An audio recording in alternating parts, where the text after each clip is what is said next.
So we have the intro music as well. So intro We music, have intro music? Yeah.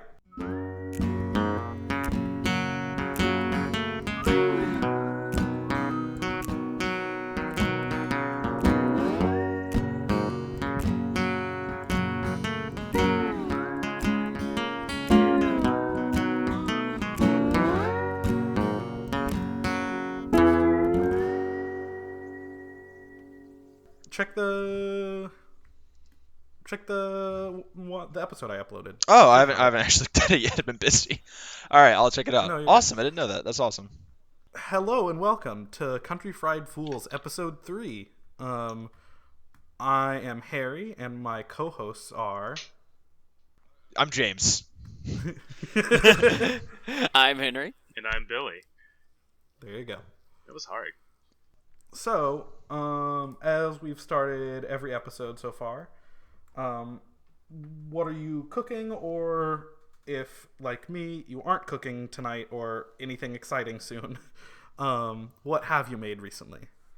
All right. I guess I can go ahead Go and for it. Yeah. start, because I'm quite proud of it, and some of you, I think, saw my Snapchats last night. Yes, I did. So the inspiration from this recipe came from an icebox cake, which I got the recipe for from Good Eats. I think the Ooh. newest season, like the reboot season. And it's a super simple dessert. You make whipped cream, like sweetened whipped cream, with some coffee flavoring, and you add gelatin so it like holds. I don't know, the whipped cream holds together and doesn't get like soft. Like emulsifiers. And then you put that in a loaf pan, and then those, I don't know if you've seen them, but they're called Famous Chocolate Wafers. Oh, I've seen those. Yes. Yeah, They're those are like- great. Yeah, I've seen those. Yeah. They're like basically the cookie part of an Oreo, like same material, but like they're flatter and they're a bit wider. So you can basically layer those inside the whipped cream. You like stick them in rows, and then in a cross section, it's like really pretty and has like stripes of like the cream and the cookies. But the moisture in the cream like seeps into the cookies and makes them soft and almost like cake like. You just store it in the refrigerator, and like after like a day, it's delicious. I eat way too much of it every time I make it. So now that it's getting hotter and I haven't used my ice cream maker in a while, I was like, oh, what if I just made this like an ice cream or like an ice cream cake sort of thing?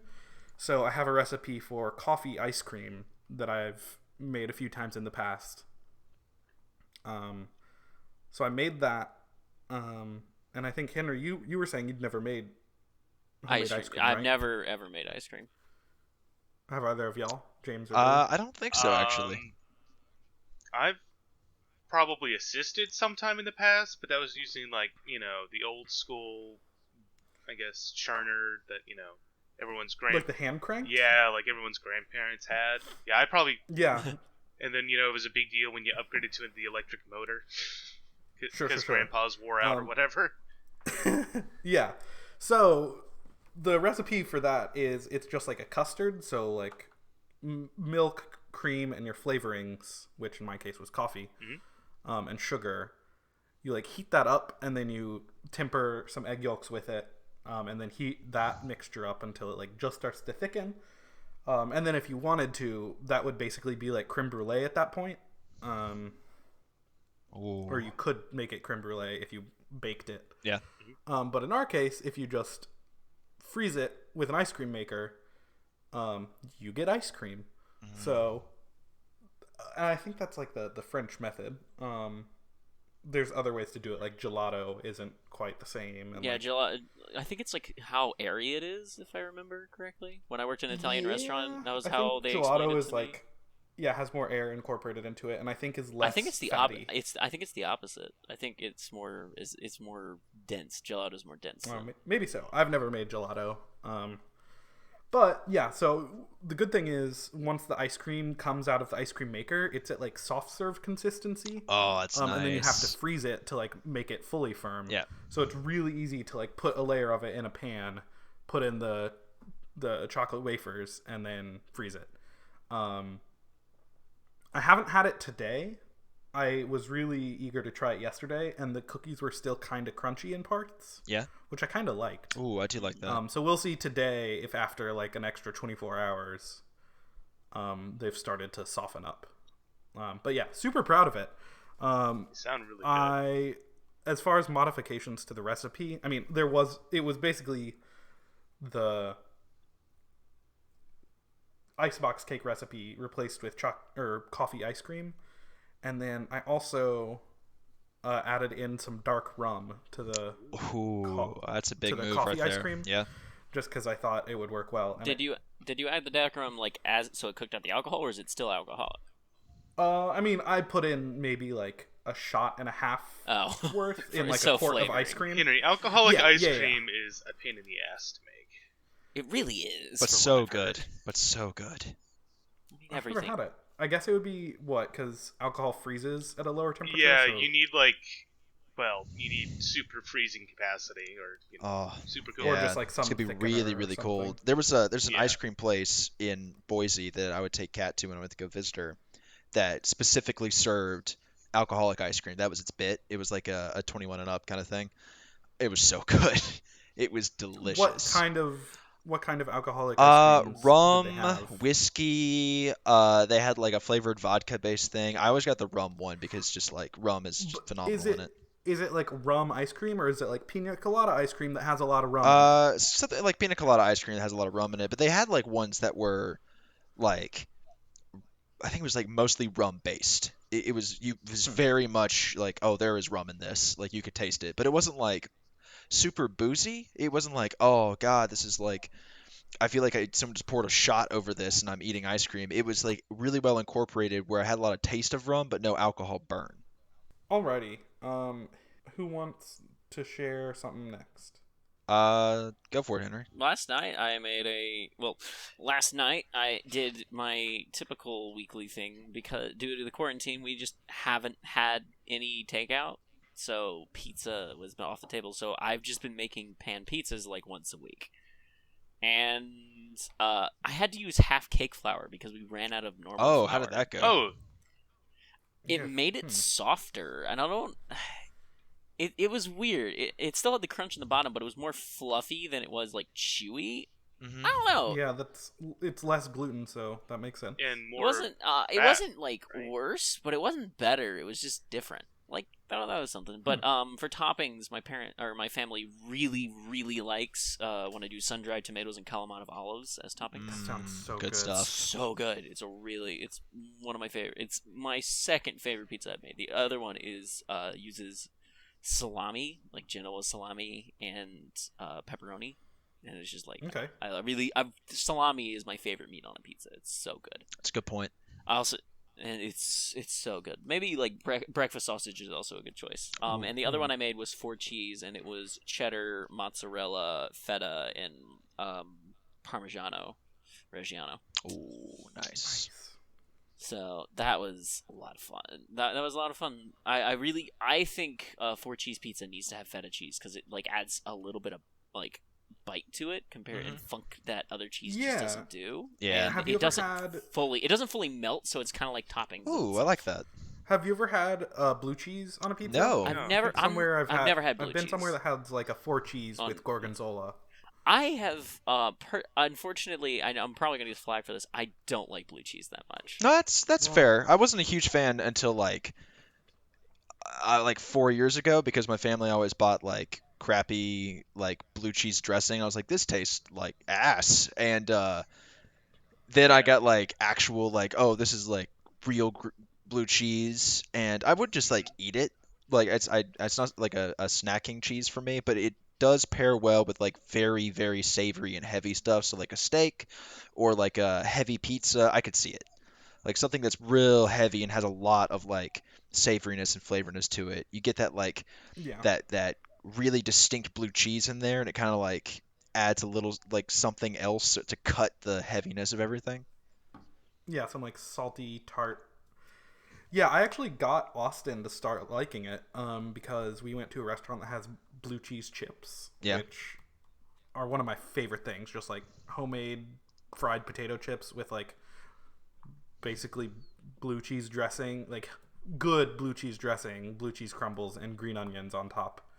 And it's like a really delicious type of like nacho Ooh, almost. that sounds good. And that's what made him start liking blue cheese. I'll have to like try that myself. It's just like I don't know. I've tried blue cheese and I normally like cheese, and I've pretty much gone over the fact that the look of things like turns me off of food, but it's just like it tastes rotten to me. It doesn't taste good. It is moldy, so that's it is fair. mold. It is literally mold. Yeah. Yeah. I don't know. Try some real high quality one, and then if you're just like, oh, this is still awful, then it's like, oh, you just straight up don't like it. I think the only time I've actually enjoyed blue cheese was like a little bit on a steak, like a little bit, like not a lot. Just Oh like, a yeah, little you never bit need melted too on the much. steak. It's pretty strong stuff. Like it's very potent. My dad is one of those people who's like the dressing must consist of 50% of the dish. Yeah. Oh, Yeah. okay. That's a lot. That's a bit much.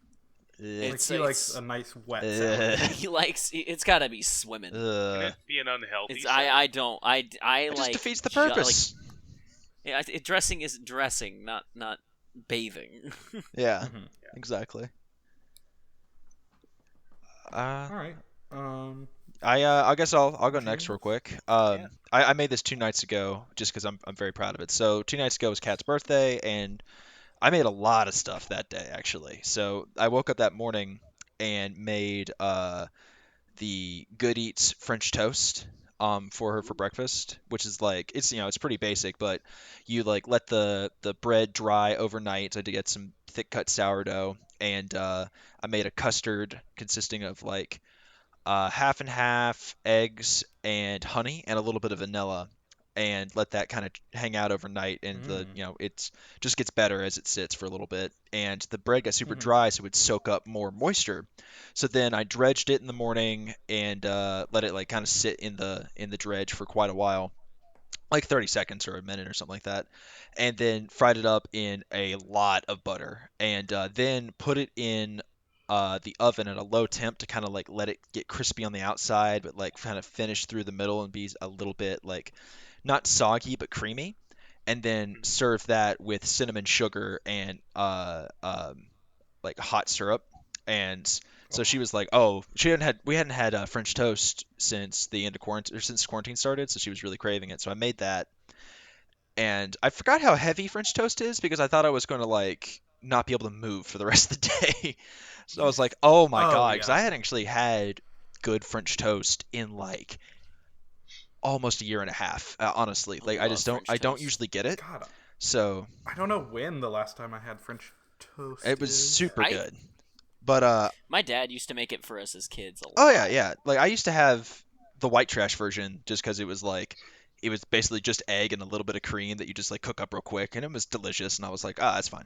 But this was different. But so that was good, but that was not my shining achievement of the day because she had been like telling me that she missed this one like kind of like foodie gourmet mac and cheese place from her hometown that's called Mad Mac. And I'd been there like on our first date when I went to go visit her in Boise. Uh, we went to like the food truck version of it, and I will admit it was quite good. But so she always get this one thing there. It was like mac and cheese with a layer of ground beef and a layer of bacon bits. So like pretty simple. And I'm like, all right, I'm gonna recreate this, but I'm gonna go just like way too intense about it. So I started out by it took like an hour of prep. I uh, made super crispy bacon in my cast iron, going like low heat, like zero heat, cold pan, a little bit of water to render all the bacon fat out, so it's just crispy meat at that point. Like I just wanted super crispy bacon bits. Did that, rendered that out, took that out. Then I seared up a bunch of ground beef in the bacon fat.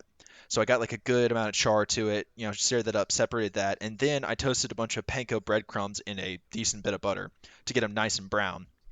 Set all that aside, and then I made a bechamel with about half a cup of butter, half a cup of flour, and then I added about 3 cups of whole milk, like warmed whole milk in a separate pan, because if you put it in too cold, Mhm. it'll like fuck up and clump up a little bit. So it was like pretty warm, simmering milk, added like a little bit at a time, constantly whisking, and it was like a 20-minute arm workout of me just constantly whisking this thing to make sure you got to that Mhm. silky, silky smooth consistency of a bechamel where it just coats Oh the yeah. back of a spoon.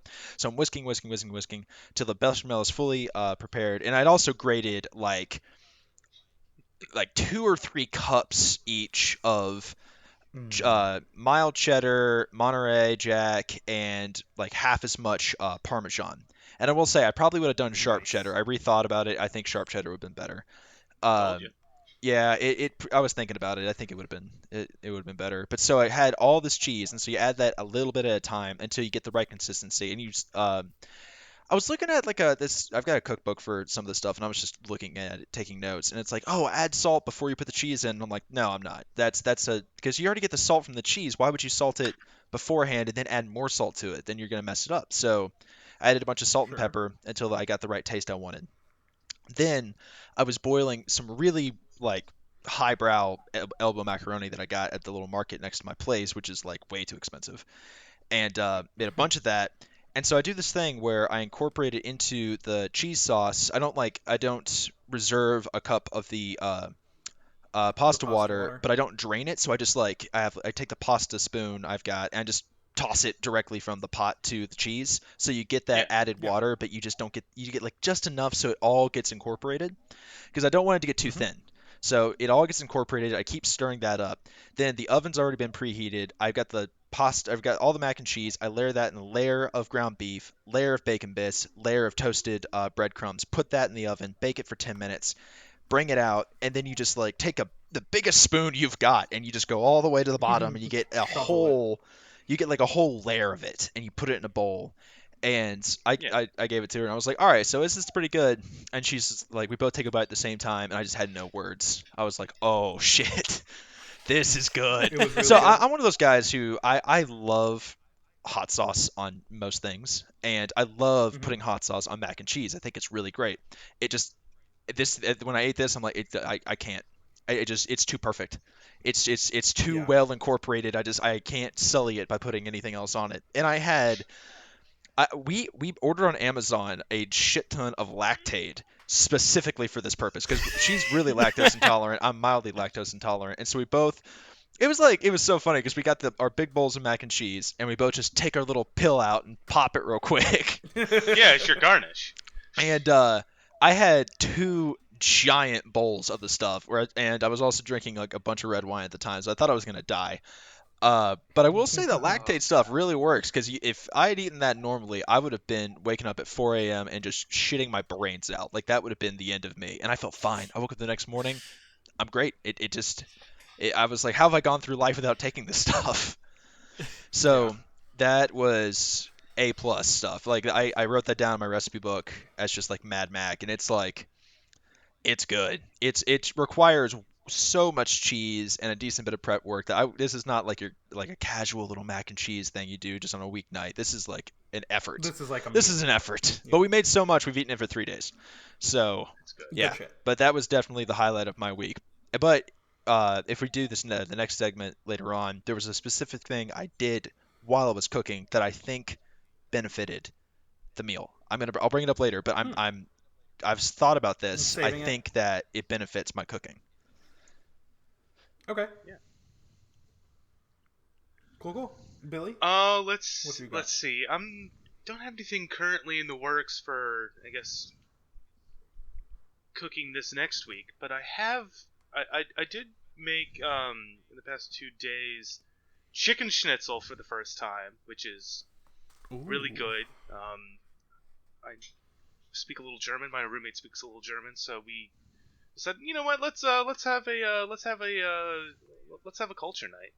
And we made a chicken schnitzel recipe from I think it was Bon Appetit, where you Ooh, good choice. pound chicken breast, and then coat it in egg and Dijon mustard, like a Grey Poupon, Okay. and sorry, pound the chicken, coat it in flour with some salt and pepper in there, and then coated in the egg and mustard mixture, and then panko, and then fried in butter and oil. God damn, it's so simple, but it's so good. Yeah. It's so good.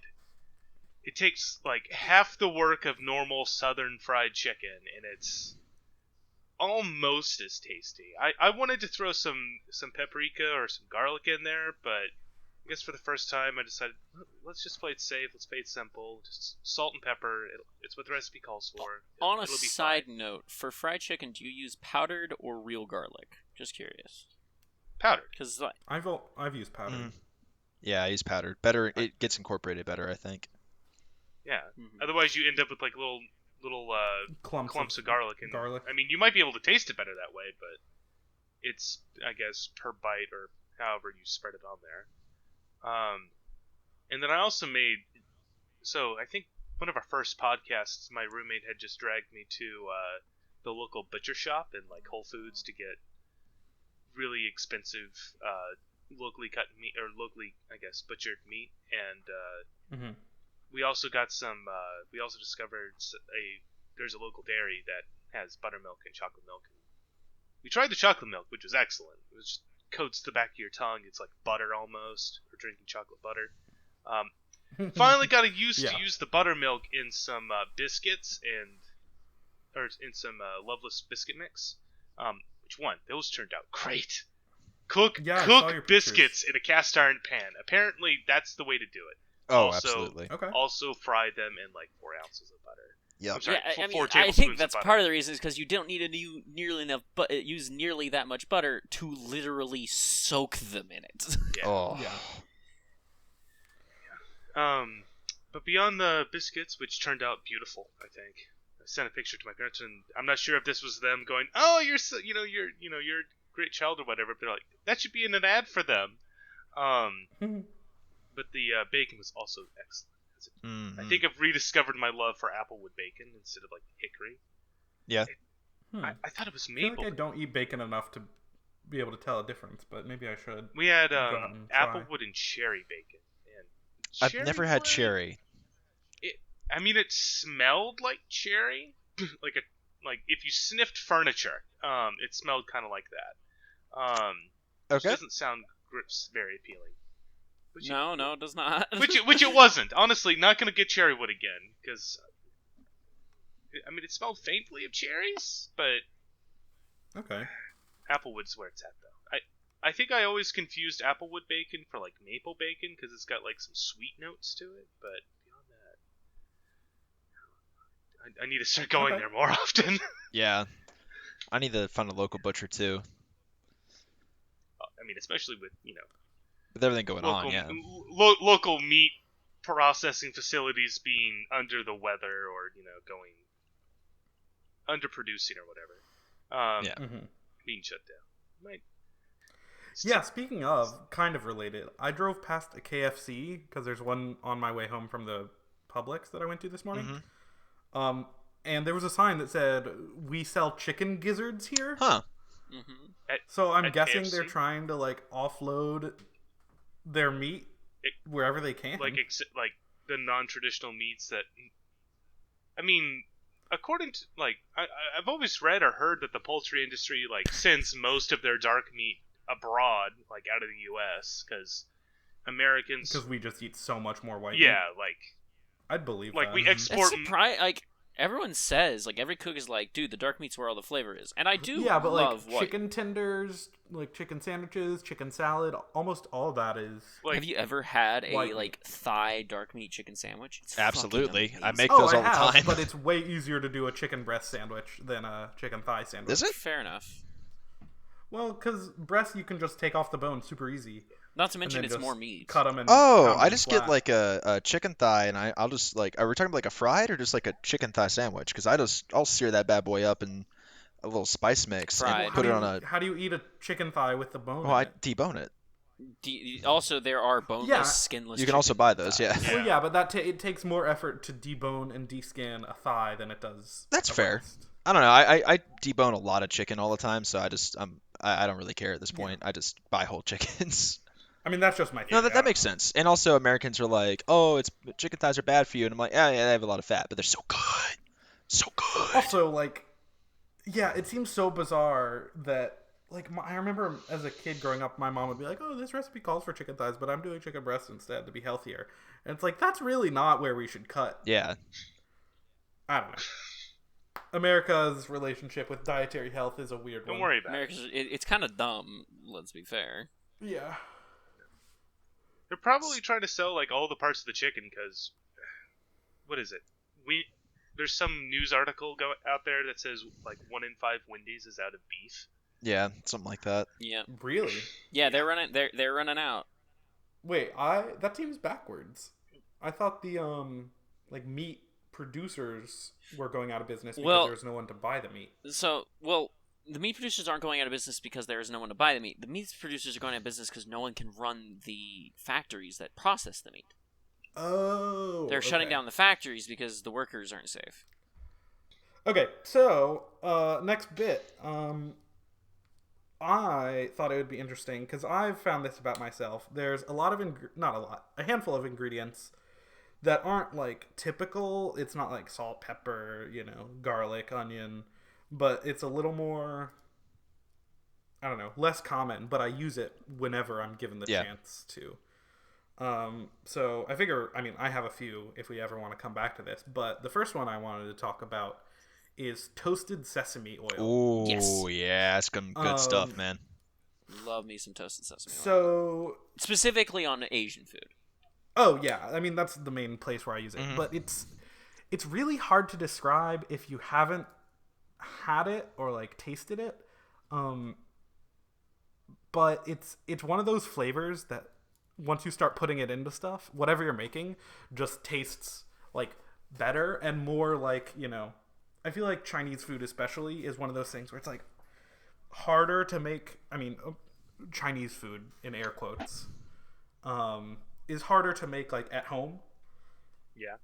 And I think the sesame oil is one of the things you need. I would argue. I would argue that Chinese food. There's a lot of factors. For one, every ingredient that's like common in China is just not common here. Yeah. Well, even simpler stuff like this isn't like an authentic recipe, but it was like Asian pork meatballs with like mushrooms and baby bok choy and rice, like a stir fry. But I used toasted sesame oil when I like fried just a little extra when I fried up the bok choy and mushrooms, and it was like, oh, it's so good. It's like nutty and toasty and savory and like just so good. And I bought a big bottle. I don't know, like maybe a wine bottle size, maybe. Wow. A pretty big bottle, and because that's all I could find. Yeah. But I haven't run out, and because you use like an eighth of a teaspoon or something because it's so. Oh yeah, just a potent. little bit.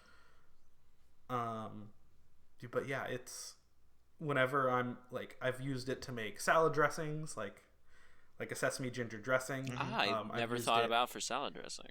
I've used it in marinades, like when I've made salmon. It's really good for that. Okay.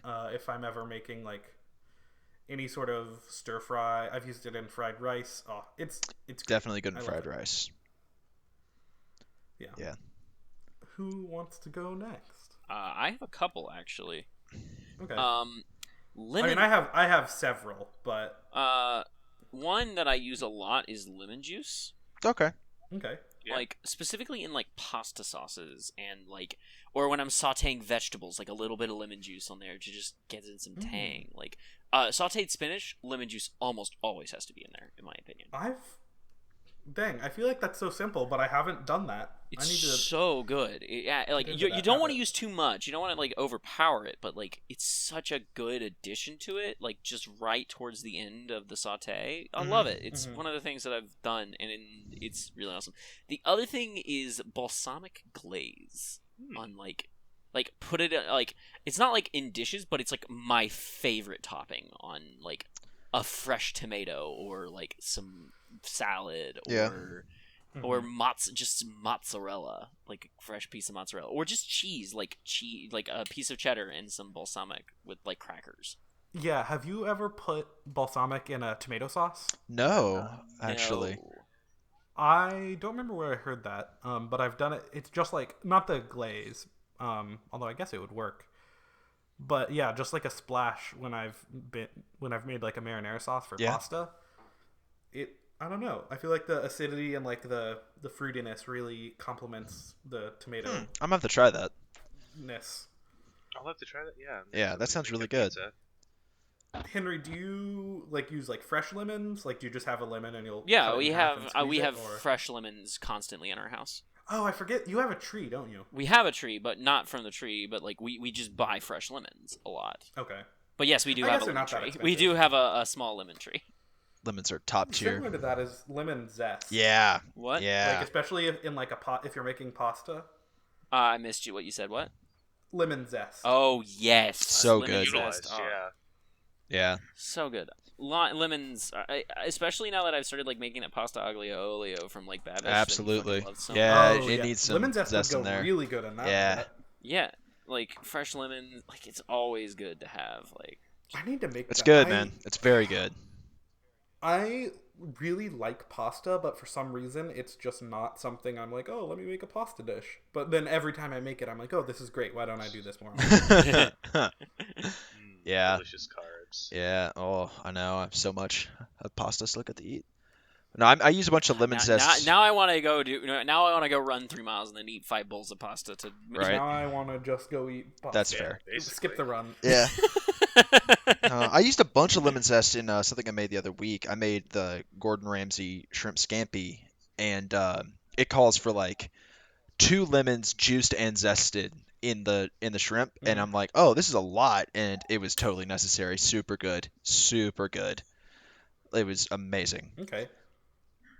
I've never made. I have actually some frozen shrimp. Yeah, that's okay to use. I use that. Might be able to make shrimp scampi with ingredients I have on hand. I'm like, oh, I have some pasta in the Yeah. pantry, and I have some frozen shrimp, and I think I have some. That's all lemons. you need. A little bit of like cream or something. And I you're have good, cream. man. You can I do it. just made ice That's cream. it's super. I used a shallot but you can use onion. It'll be okay, I think. And I've got shallots. garlic. It requires garlic and white wine, and that's about it. Dang, I might make that this Yeah, week. it's amazing. Oh, but if we're on the topic of like, if we're still on the topic of kind of weird ingredients, I've got 2. One's not that weird. It's something I use in almost every kind of spice mix or rub. I just use a egregious amount of paprika. Like I love paprika. Like smoked paprika. It depends. Either smoked or regular paprika, depending on if I'm doing something on like a grill. I go smoked paprika. I think it comes out better there. But if I'm just doing something on my skillet, I'll use paprika. I do like a spice rub for my chicken. And I've made like the same kind of chicken for like a year, and Kat can't get enough of it. She just loves it so much, so I just never really stopped making it. But it's a spice mix of kosher salt, freshly cracked black pepper, garlic powder, onion powder, ground thyme, a little bit of cayenne, and like that, and like an equal amount of paprika, like that much paprika, Yep. and just tons of it. And I'll toss all my like chicken breast or whatever have you with that, and then toss it with a bunch of olive oil, and it just comes out amazing. Because it almost Do you like roast it? Or I saute pan it, sear or it in my what? cast iron and then finish it on a wire rack in the oven. So it'll get like a really hard sear, and the paprika gets really crispy. I don't know what that's about, but like it sears up real well too. So you get these just craggly bits all over the skin of the chicken, and then like if you finish it in the oven, it'll be like perfectly cooked and in the center, super juicy, super flavorful. But I've been doing that in conjunction with dry brining chicken breast now, and I will never go back. It's just, Dry brine? yeah, you just coat it in salt and let it sit overnight so that the salt kind of gets incorporated into the chicken, so that you don't. I like it better than a normal brine, because a normal brine, you're just like, oh, it's super juicy, but it's a little watery because you either use water or you can use chicken stock, and then it's like it better. But do a dry brine, it's its own juices that are like held within the chicken, and you get this saltiness just penetrating all through it, and you get this crispiness on the outside with like extra like spice mix flavor. Never go back. It's so good. But like paprika I use way too much of, and then probably another ingredient that I like to use is bay leaves. I use bay leaves in a ton of stuff. Like anytime I make rice, bay leaves. Okay.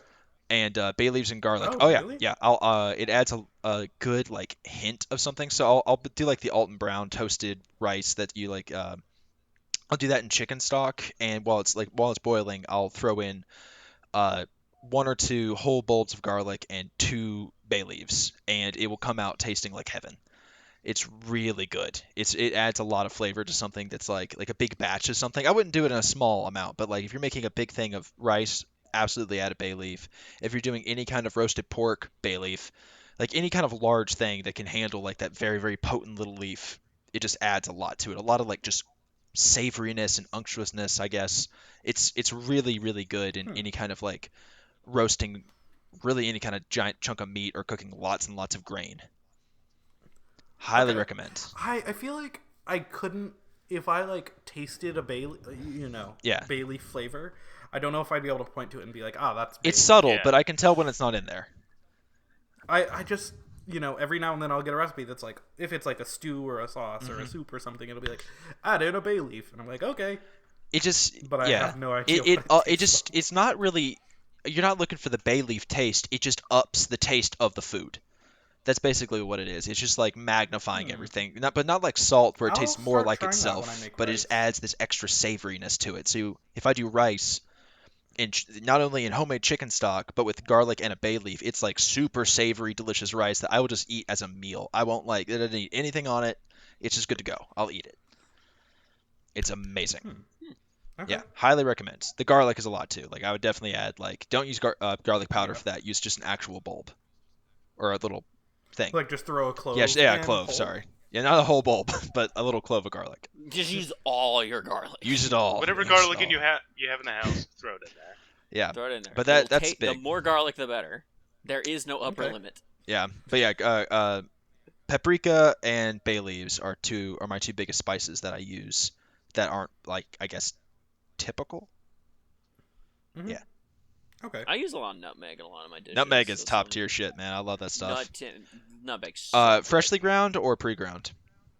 I don't have the nutmeg cloves around, so we just use pre-ground. I've shifted to buying the whole like nutmeg cloves, and that's good Pod, stuff. yeah. That's good stuff. It's just like I mean I think we said it on an earlier episode about, or maybe in one of our normal conversations, that like my family just has a whole bunch of dry spices because like you're gonna buy a whole like a lot of dishes require spices, but you don't need to use a lot of them, and like I don't like get the fresh stuff because it's such a pain to like grind them and toast them every single time you want to use a spice. Just use a cheese grater. Well, It'll work. nutmeg's- Yeah, nutmeg's easy because they're like marble sized, and you just grate it on. Yeah, I've got a microplane. microplane, a cheese grater will work, and I mean they'll last you like a year. Like if you get like three Oh of yeah, them, I think I have a jar of the Yeah. pods, and I think I've used like one since I yeah, had it. they'll last you forever. So I like that a lot. But I mean, it doesn't matter. I've got tons of like dried thyme and rosemary, and so I don't get that stuff fresh. Mhm. The trick is to start your own little herb garden. Like I don't have natural light in my apartment, but I really want to have one. Yeah, I have so little. Austin keeps asking to get some house plants, and I'm like, where do you want us to put them? do y'all have balconies or? No, I Like a have a window? walkway. Really, it's there's a lot of trees and not very Same. many windows.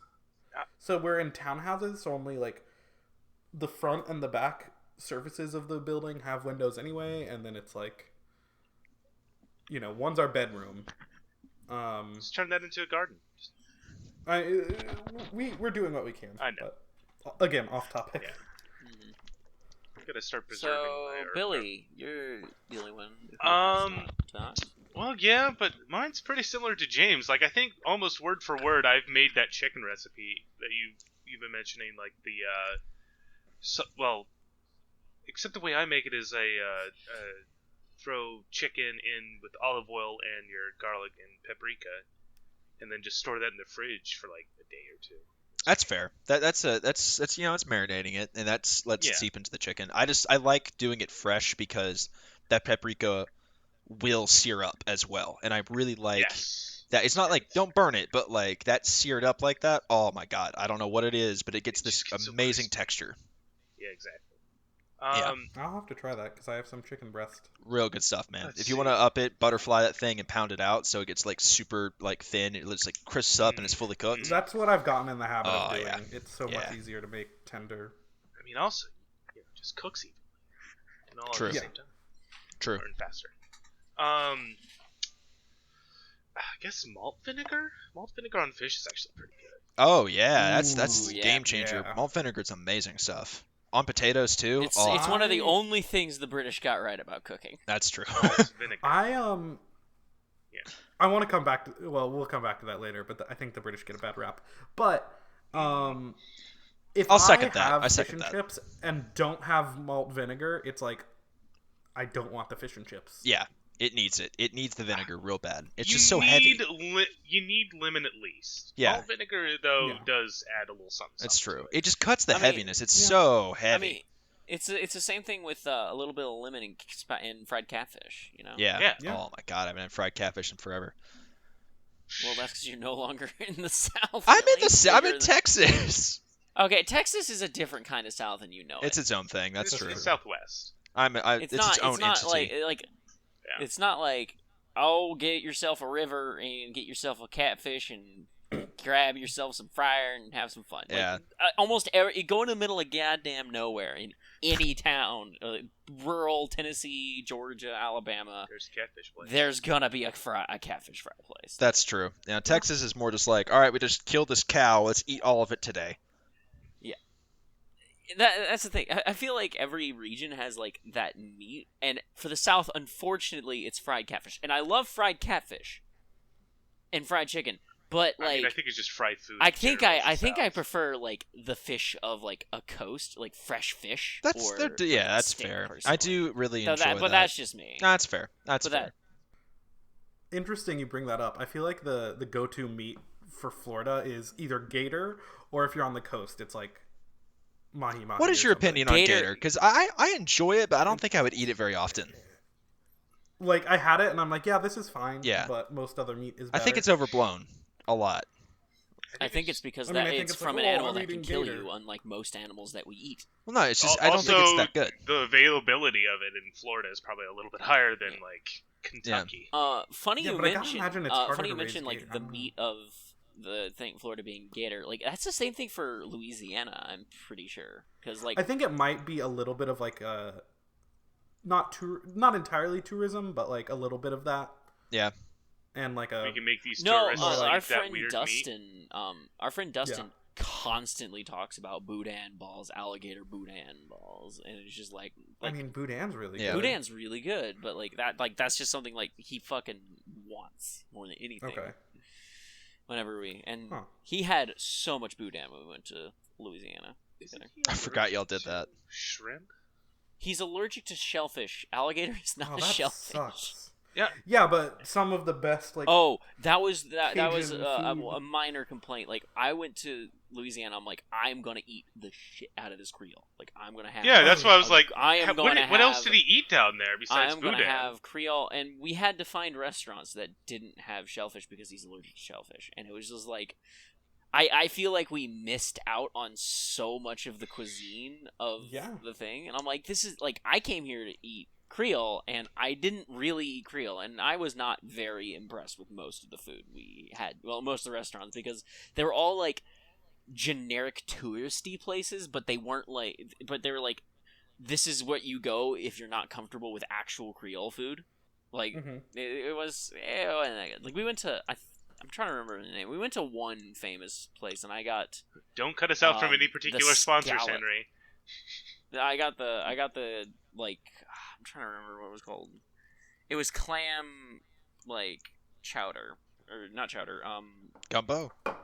Gumbo. Yeah, it was clam gumbo, and it was pretty Okay. good, but it wasn't like amazing. That sounds pretty good.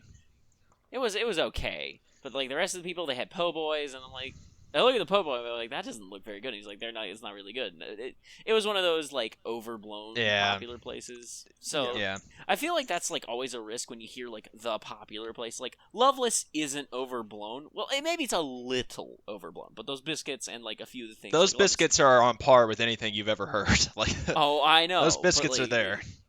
like in my opinion, like Loveless is like a decent restaurant and then has god tier biscuits. That's Yeah, fair. that's- Yeah, Yeah. that's Yeah, fair. that's it. Or like Pancake Pantry is another one of those places. That's like, overblown. That's overblown. yeah. What? Like- Yeah, their pancakes are pretty good. Got to wait in line an Then hour everything for. else is. Yep. Yeah, I've only ever spent the time in line like once, and then every other time is like, oh, it's a weekday and I'm free. No. No, it's. I've not. been. I went to. Funny. My grandfather used to take me to Pancake Pantry all the time. Yeah. Like when we were when he visited, because he loved pancakes, and like he's like, gotta go to the most famous place in Nashville for pancakes, and part of me like It's I'm like, like, no, these but pancakes there's are better good, places but for like my dad pancakes. makes better pancakes. Yeah.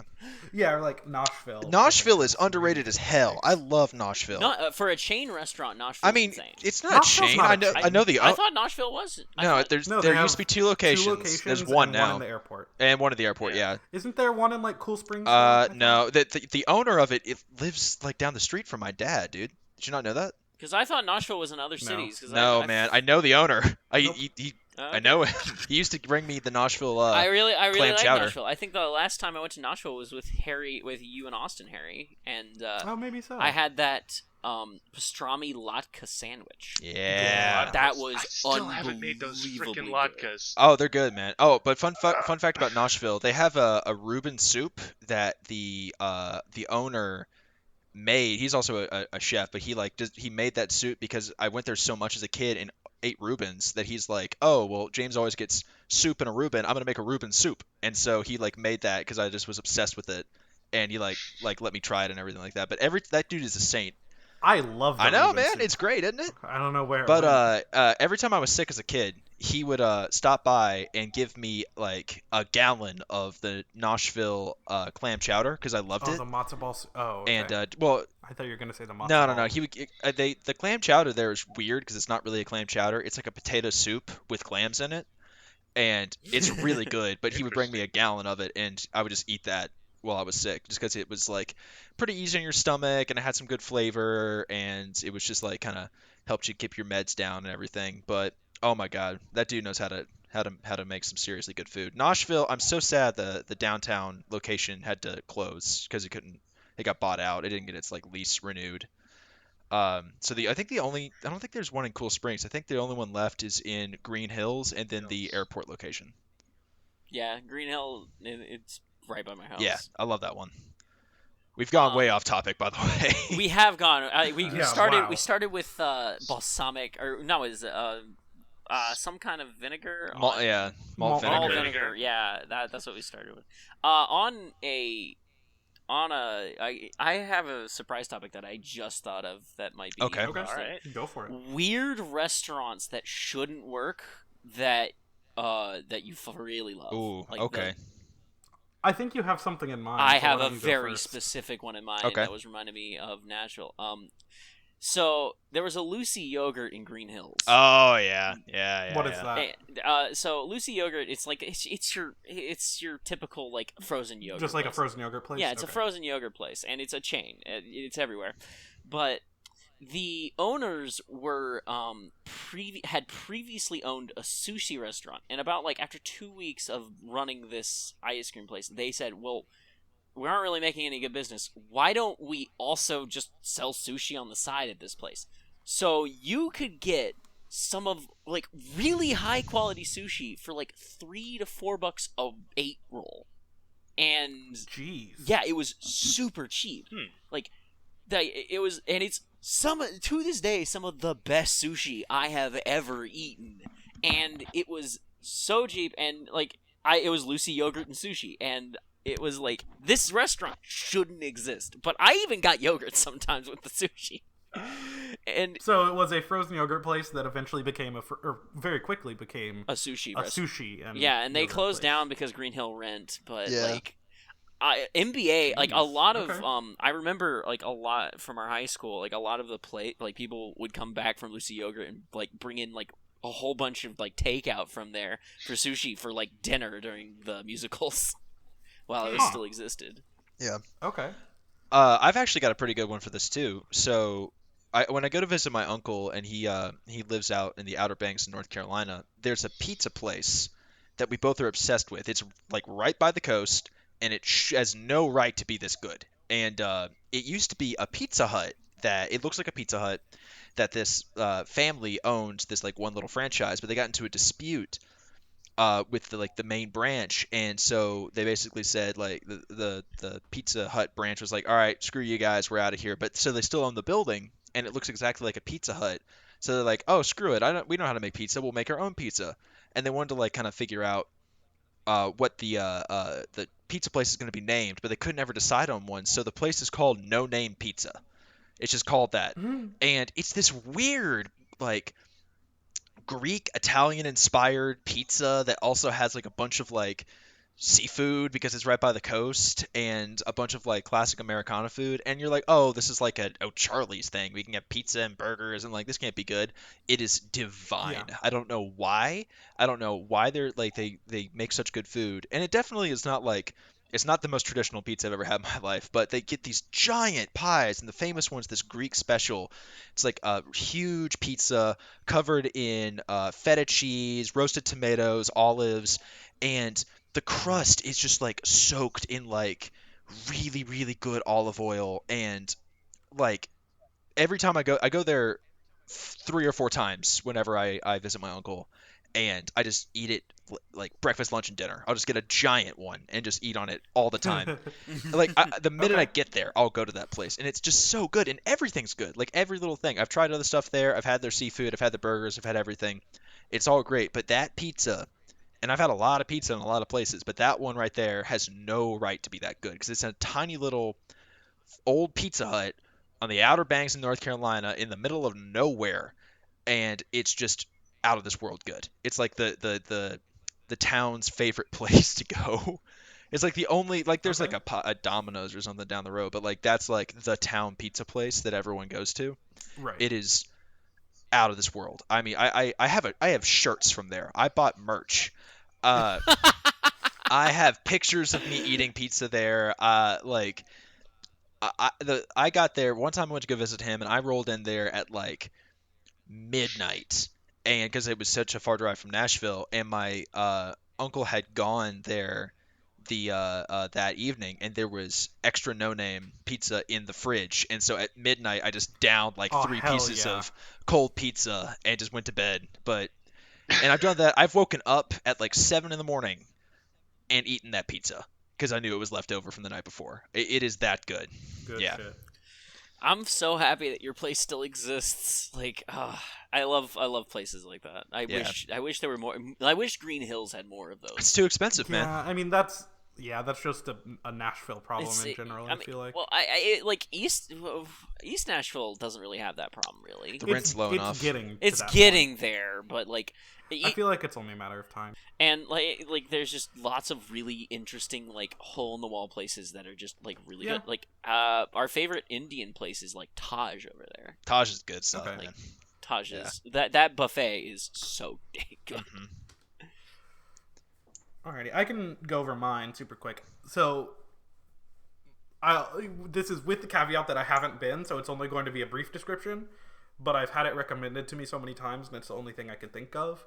I don't even remember what it's called, but it's a restaurant here in Gainesville that is a Chinese Indian fusion place. So they do, and it's all vegetarian. So they do a lot of like Indian style curries with like more Chinese ingredients, or they'll do like traditional Chinese dishes with like more Indian flavors. Actually, I'm just gonna pull up the menu really quick. Doesn't make for the best podcast, but We'll figure out a video I- feed one of these days. I've looked it up before. But it's everyone. Whenever I've said like, oh, I want a good Indian place in Gainesville, there's one that's just Indian that's pretty good. But then it has a really interesting menu, and a lot of the flavor combinations are pretty unique. That sounds good. And yeah, so we'll see. All right. All right, Billy, you got a place? Billy, you got anything? There's a I mean, have y'all heard Jack talk about Catfish Kitchen in Dixon? Tennessee? Yeah. I have heard of that. It is. I think it's so. excellent. It's just a local catfish place again, as Henry was talking about earlier, just the middle of nowhere, country town, USA, where they have just really good catfish. And I'm really hoping, As they all have. as they all do. Yeah. But apparently it used to be better because Grandpa, or I guess it was a family-owned restaurant, and Grandpa owned the land and had a pond where he stocked catfish and would go out and fish or collect all the catfish every day. But Grandpa died and they sold the pond, so now they just have normal catfish. And I think they've shut down because of the COVID. That is something. A lot of these restaurants that we're talking about might not be around. Yeah. It's unfortunate. Yeah. I mean, mine's already not around. It ended like years ago. I just wanted to like bring up this last little thing just because I'm curious. Yeah. So for me, I was telling y'all before we started this, whenever I'm cooking, I like to listen to something. Because it's usually just me cooking. I don't like our kitchen's tiny, so it's usually one at a time. And if anyone's cooking in there. And if I'm doing maintenance cooking, like I'm meal prepping for the week or just making like some generic food, I like to listen to a podcast, something that's kind of like interesting because I'm just doing monotonous work. But if I'm cooking like a meal, like a kind of intricate and exciting meal, I like to listen to music, and I like to listen to music that I can really jam to, like like I don't know, I'll dance around a little bit because usually if I'm making one of these nice meals, I'm drinking at the same time. Most of these. And so 2 nights ago when I was making that mac and cheese, I was listening to just shuffling songs by Maggie Rogers, if you guys know who that is. She did like a famous song called Alaska that came out a while back, but it's really not familiar. like I highly recommend. It's just you just want to kind of like move your body when you listen to it. But so I'll listen to that a decent Okay. bit when I cook, and I've realized every time I've listened to her while I'm cooking, the food's excellent. Like every time, like anytime I'm like really rocking out and like cooking, the food is just fucking good, like really good. I don't know if it's like I'm just more relaxed so I don't like overthink things, or I'm like just going through like the motions and like everything's going off muscle memory. I don't like to get too distracted because I'm not really looking away. I'm always just like doing the cooking, but I'm like moving around and just having really good time with it. So I don't know if it's Mhm. probably like a placebo effect, but just every time I'm just I jamming, don't know. the food's amazing. Okay. Whoa. Cool. For me, I don't know. Usually, if I'm making something that I've made before and that I don't have to like look at a recipe a bunch, I'll usually just have a podcast on. Although then it's like a sliding scale. If it's like easy, I'll do a podcast or like an audiobook. But then the harder it gets, the more inclined I am to do music because I just can't pay attention to a podcast in the same way. And then yeah, I'll just usually throw on a playlist that's like pretty high energy, pretty loud, and then just jam away. I think I don't know if my food tastes better, but I have a better time cooking because I guess the rhythm you can like when you're like chopping or stirring or whatever, it just feels better when you have music in the background. So I don't really listen to music while I cook. I'm either talking to my family or because like the kitchen is smack dab in the very center of the house, Yeah. right. so it's like you can't get away from anybody. The kitchen is connected to all three like areas of bedrooms. Fair enough. So you can't. So it's either I'm talking to that, or I am usually listening to like a nice like video game review by Racevic or Actman, or I'm listening to like Philip DeFranco, and I just find that like the more I have like just noise going on in the background, the less I focus, like just over focus on food. Like if I think too much about it, in my opinion, I think I like double and triple guess myself too much when exactly. I'm cooking. Like, Yeah. is this ready to go off? And part of it is just like, no, it's time to go off. Like It's Okay. if I'm more confident and less like take questions, that's more my thing. Yeah. No, I get that. I get that a lot. Yep. Billy, what do you I- do? You do anything? I guess watch just general YouTube videos, or I'm yelling at James to, hey, come help! I'm making this for you. Yeah. I know a Other lot of people James, I watch should like say. TV and videos like in the background when they cook. That usually takes up too much of my attention. Yeah. No, but to piggyback off of like Henry, when I'm cooking at home with my family or anything, or back with my parents' place, yeah, they'll always come and try and like talk to me. But my mom and I have like the same thing. We like a lot of music when we cook, and so we'll both. I'll put on like a playlist that we both really enjoy, and we'll like have a good time listening to like probably like Earth, Wind, and Fire while we're cooking because she loves that kind of stuff. Nice. And also it drowns out my sister and my dad complaining about things because my sister will just be like, "Oh, that's too much like oil," or "Oh, you're being too loud," and my dad will be like, "You need to just dump red wine into it." And which like granted, red wine is good in cooking, but sometimes you need to cook it when it's hot so it cooks out. You can't just put it in, and that's a big one. Yeah. And my sister she's super healthy, so sometimes if I'm making something kind of decadent, she's like, "Oh my God, this is like so bad for you," and I'm like, "I am well aware of this fact." So sometimes it drowns out everybody, so I can like just vibe and cook. Yeah. Okay. Just as a sidebar to family micromanaging or Mhm. cooking, um, whenever my boyfriend has like even pointed it out, but whenever I'm cooking back at home and my mom's like in the kitchen, because like she is the main person who I learned how to cook from, but I feel like I've learned a lot more Oh, yeah. since.